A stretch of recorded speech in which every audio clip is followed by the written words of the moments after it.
नमस्कार बच्चों, आज हम करेंगे क्लास 9th के चैप्टर 10 सर्कल्स की थ्योरम्स। ठीक है। थ्योरम फर्स्ट हमारी equal chords of a circle subtend equal angles at the centre. वृत्त की बराबर जीवाएं केंद्र पर बराबर कोण अंतरित करती हैं। अर्थात यानी कि किसी वृत्त के अंदर अगर हमें दो जीवाएं बराबर दी हुई हैं, जैसे कि ए बी और सी डी, दो बराबर जीवाएं दी हैं, तो हमें ये सिद्ध करना है कि केंद्र ओ पर जो ये कोण बनाएंगी वो दोनों कोण बराबर होंगे। ठीक है। इसके लिए हम सबसे पहले गिवन हमें क्या है, एक सर्कल दिया हुआ है जिसका सेंटर ओ है और दो बराबर जीवाएं दी हुई हैं ए बी बराबर सी डी। हमें सिद्ध करना है एंगल ए ओ बी बराबर है एंगल सी ओ डी के। ये जो ग्रीन वाला एंगल है, एंगल ए ओ बी, ये वाला एंगल ये बराबर है एंगल सी ओ डी की। ये हमें सिद्ध करना है। आइए देखते हैं कैसे सिद्ध करते हैं। हमें पता है इस वृत्त के अंदर ये दो त्रिभुज है, इन दो त्रिभुज को हम सर्वांगसम सिद्ध करेंगे, कॉन्ग्रुएंट प्रूफ करेंगे। सर्वांगसम सिद्ध करने के लिए हमें तीन चीज़ें चाहिए होती हैं। ए बी सी डी के बराबर हमें दी हुई है और हमें पता है ओ ए, ओ बी, ओ सी और ओ डी, ये सभी क्या है, इस वृत्त के त्रिज्याएं हैं, रेडियस हैं। और एक वृत्त की जितनी भी त्रिज्याएं होती है वो सब आपस में क्या होती हैं, बराबर होती हैं, इक्वल रेडियस होते हैं एक सर्कल के। तो ओ ए बराबर हो जाएगा ओ सी। ठीक है, ओ ए बराबर O C, radius of the same circle, एक ही वृत्त की त्रिज्या है। ओ बी बराबर ओ डी, ये भी त्रिज्या है। और ए बी सी डी के बराबर हमें क्वेश्चन में दिया हुआ है कि दो जीवाएं बराबर हैं। तो इस प्रकार ये दोनों ट्राइंगल जो हैं सर्वांगसम हो जाएंगे by S S S criteria से, साइड साइड साइड। जब दोनों ट्राइंगल सर्वांगसम है तो उनके सभी पार्ट्स जो है इक्वल होते हैं, तो हम कह सकते हैं एंगल ए ओ बी बराबर है एंगल सी ओ डी के। ए ओ बी बराबर है सी ओ डी के by C P C T. Corresponding parts of congruent triangles are equal. Next theorem है हमारी इसका converse. If the angle subtended by the chords of a circle at the centre are equal, then chords are equal. यदि एक वृत्त की जीवाओं द्वारा केंद्र पर अंतरित कोण बराबर हो तो वो जीवाएं बराबर होती है। जो हमने थ्योरम ऊपर करी है उसका कन्वर्स है, उसके विपरीत है ये।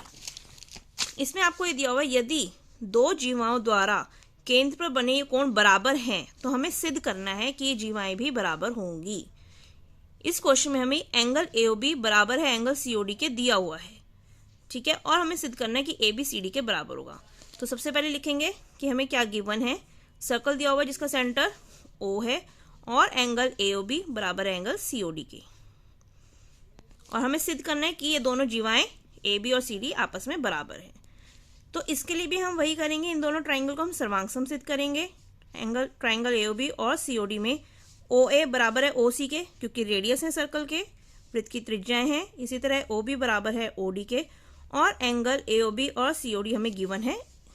ठीक है, ये हमें गिवन है।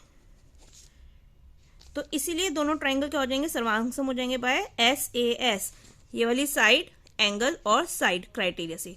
जब दो ट्राइंगल सर्वांगसम होते हैं तो उनके सभी पार्ट्स क्या होते हैं, बराबर।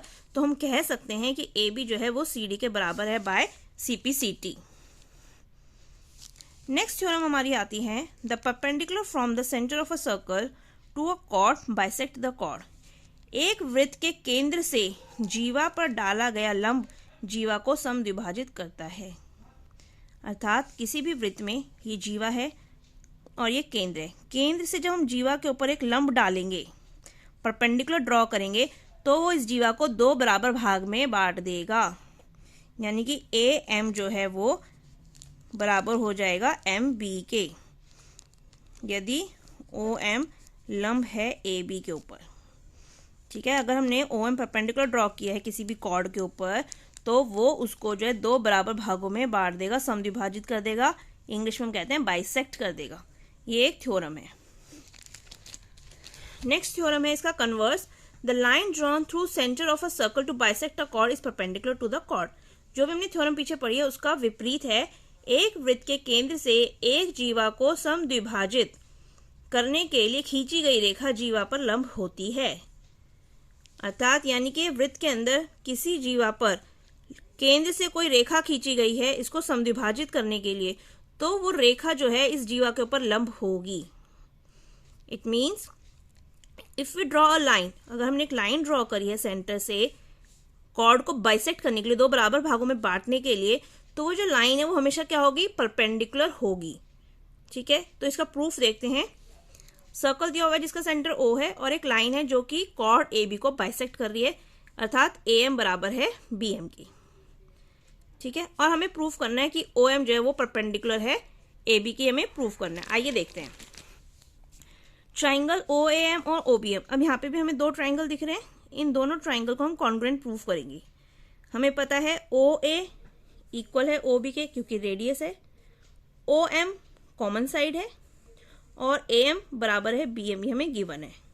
तो देखो तीनों साइड जब हमें मिल गई दोनों ट्राइंगल की इक्वल हैं, ओ ए ओ बी के बराबर है, ए एम बी एम के बराबर है, ओ एम कॉमन साइड है, तो दोनों ट्राइंगल जो है कॉन्ग्रुएंट हो जाएंगे by side side side criteria से।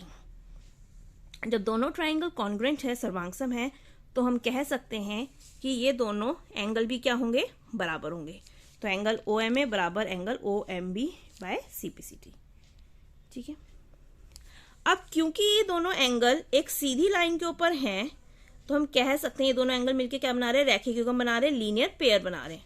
तो angle O M A plus angle O M B बराबर 180 डिग्री, रैखिक युग्म बनाते हैं, लीनियर पेयर। अब हमें पता है यहाँ पे ओ एम ए इक्वल है ओ एम बी के, तो ओ एम बी की जगह हम ओ एम ए लिख सकते हैं बराबर 180 डिग्री। ओ एम ए क्या हो जाएगा, twice of angle O M A is equal to 180 degree. O M A कितना हो जाएगा, 180 डिग्री डिवाइडेड बाई 2 यानी कि 90 डिग्री, यानी कि एंगल ओ एम ए कितना आ गया, 90 डिग्री। 90 डिग्री है, इसका मतलब ये क्या है, इसके ऊपर लंब है, परपेंडिकुलर है। यही हमें प्रूफ करना था कि O M is perpendicular to A B.